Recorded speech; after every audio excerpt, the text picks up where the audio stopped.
ஈசாக்கின் சந்ததி, அவன் சந்ததிக்கும் நித்திய உடன்படிக்கை.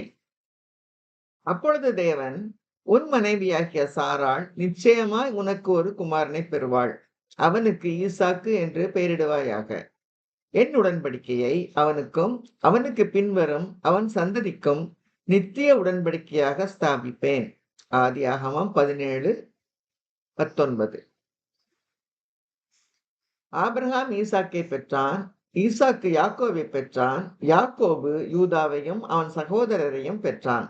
மத்தேயு 1:2.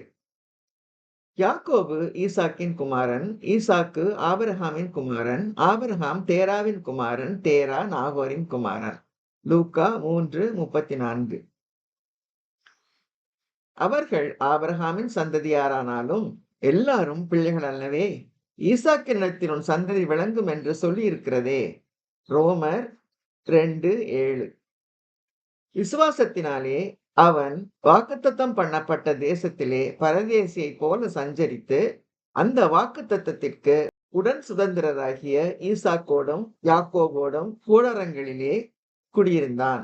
எபிரேயர் 11:9.